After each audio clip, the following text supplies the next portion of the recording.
Bonjour à tous, j'espère que vous allez bien. Nous sommes le lundi 4 mai. Alors jeudi, dans ma dernière vidéo, c'était avant le pont du 1er mai, je vous disais un optimisme béat. Jusqu'à quand j'étais assez dubitatif sur le marché parisien en estimant qu'on devrait avoir une légère consolidation. On était sur des niveaux de 4007. Eh bien, ce matin, on se retrouve sur des niveaux de 4415 points. Alors, que s'est-il passé?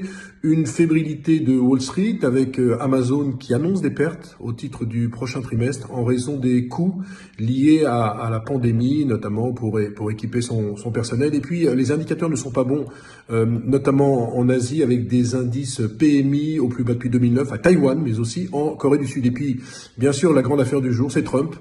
Trump qui en remet une couche dans la guerre commerciale sino-américaine. Alors je n'ai pas l'habitude de faire de la politique sur cette vidéo, je n'ai pas l'habitude de critiquer, mais on a le sentiment que Trump est tellement perdu dans cette crise sanitaire américaine, il est tellement out, comme disent les Américains, qu'il a besoin de se rassurer en tapant sur quelqu'un d'autre, c'est-à-dire sur la Chine, en l'accusant de tous les maux. Alors, je ne veux pas dire que le virus ne soit pas venu de Chine, c'est une éventualité, mais je considère que c'est pas du tout une bonne idée pour Trump d'attaquer la Chine à une époque où tout le monde devrait se serrer les coudes et on devrait être tous ensemble pour vaincre cette pandémie.